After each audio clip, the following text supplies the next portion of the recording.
নমস্কার। চলুন আজ আমরা একটা সফরে বের হই, এমন একটা সফর যা আমাদের নিয়ে যাবে প্রাচীন ভারতীয় উপমহাদেশের জ্ঞান, শিল্প আর সংস্কৃতির এক অসাধারণ জগতে। এই বিশ্লেষণে আমরা দেখব সেই সময়ের শিক্ষা ব্যবস্থা থেকে শুরু করে ভাস্কর্য আর সাহিত্য কিভাবে একটা গোটা সভ্যতা নিজেকে প্রকাশ করেছিল। তো চলুন এই দারুণ সফরটা শুরু করা যাক। ভাবুন তো একবার, আজ আমরা অক্সফোর্ড বা কেমব্রিজের কথা বলি, তাই না? কিন্তু এগুলোর ধারণা আসারও শত শত বছর আগে জ্ঞানচর্চার আন্তর্জাতিক কেন্দ্র কোথায় ছিল? এই প্রশ্নের উত্তরটা খুঁজতে গেলেই আমরা পৌঁছে যাব আমাদের আজকের আলোচনার একেবারে শুরুতে। হ্যাঁ, ঠিকই ধরেছেন। আমরা কথা বলছি মহাবিহারগুলো নিয়ে। ভাবা যায় এগুলো ছিল তখনকার দিনের ইন্টারন্যাশনাল এডুকেশন হাব, আজকের দিনের ইউনিভার্সিটির একেবারে আদিরূপ বলা চলে। আচ্ছা, এই যে মহাবিহার বলছি, এগুলো আসলে ঠিক কী ছিল? এগুলো কিন্তু শুধু পুজো আর্চার জায়গা বা মঠ ছিল না, একদমই না। এই বিশাল বৌদ্ধবিহারগুলো ছিল বলতে গেলে অ্যাডভান্স স্টাডিজের সেরা কেন্দ্র। দূর দূরান্তের দেশ থেকে স্কলাররা আসতেন এখানে পড়াশোনা করতে। আর এই মহাবিহারগুলোর মধ্যে কিংবদন্তি ছিল কোনটা? অবশ্যই নালন্দা। আর এর সিস্টেমটা শুনলে তো অবাক হতে হয়। ভাবুন, সেই সময় চীন, তিব্বত, কোরিয়া, জাভা থেকে ছাত্রছাত্রীরা আসতো এখানে পড়তে। অ্যাডমিশন টেস্ট ছিল ভীষণ কঠিন, কিন্তু একবার সুযোগ পেলে থাকা, খাওয়া, পড়াশোনা সব একেবারে বিনামূল্যে। আর পড়ানো হতো কি শুধু ধর্মকথা নয়, লজিক, মেডিসিন, সায়েন্স, ফিলসফি সব কিছু।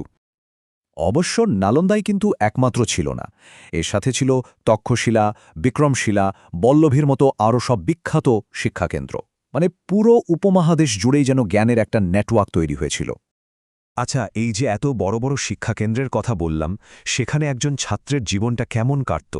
তখন কিন্তু পড়াশোনার দুটো মেন সিস্টেম ছিল, একটা হলো গুরুকুল আর অন্যটা হলো বিহার।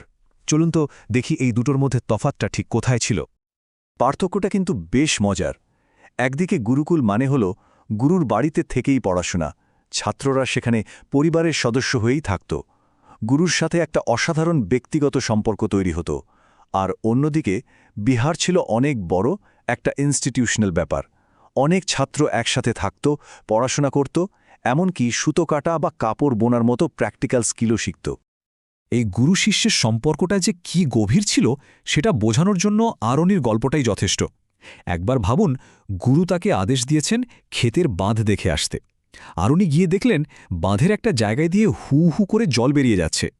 কিছুতেই আটকাতে না পেরে তিনি নিজেই সে ভাঙা জায়গায় শুয়ে পড়লেন, নিজের শরীর দিয়ে জল আটকানোর জন্য।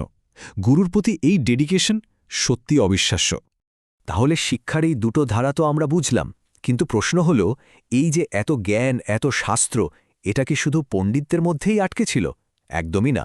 সাধারণ মানুষের কাছেই জ্ঞান পৌঁছে দেওয়ার জন্য আসল ভূমিকা নিয়েছিল ভাষা আর সাহিত্য।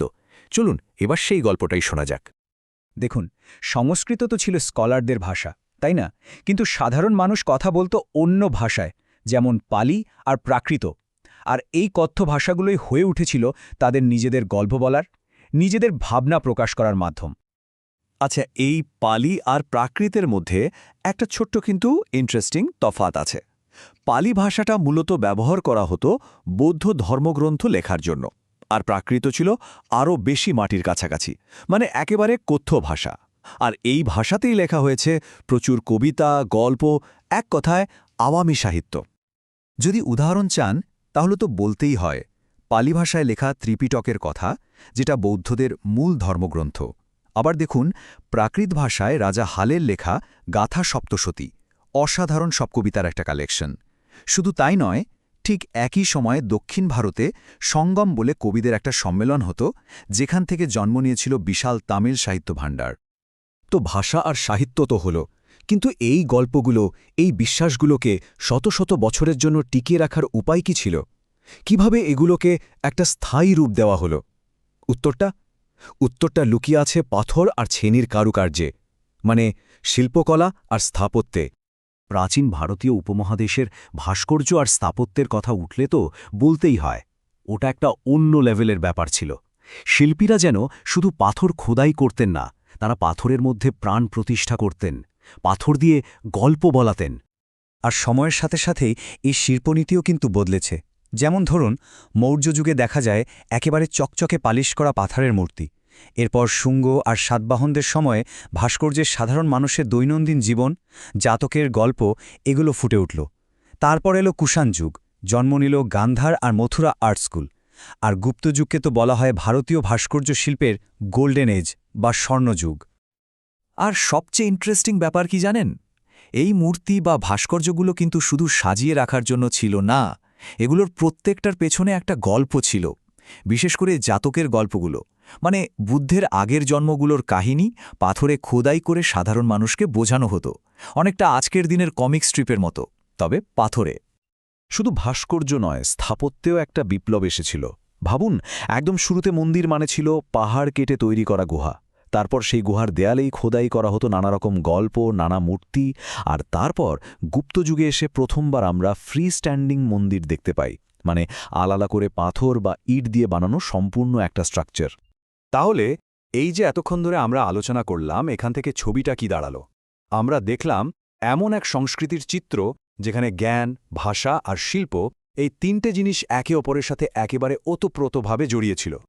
একদিকে নালন্দার মতো আন্তর্জাতিক মানের শিক্ষা ব্যবস্থা, অন্যদিকে গুরুকুলের গুরুভক্তি, আবার সাধারণ মানুষের মুখের ভাষা পালি আর প্রাকৃত কিভাবে সাহিত্য তৈরি করছে, আর সবশেষে সেই সব গল্প আর বিশ্বাসকে অমর করে রাখছে পাথর আর ভাস্কর্যের শিল্প।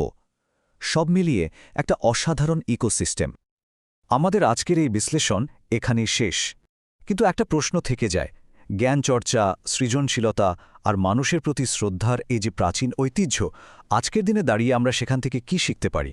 এটা কিন্তু আমাদের সবাইকে ভাবায়, তাই না?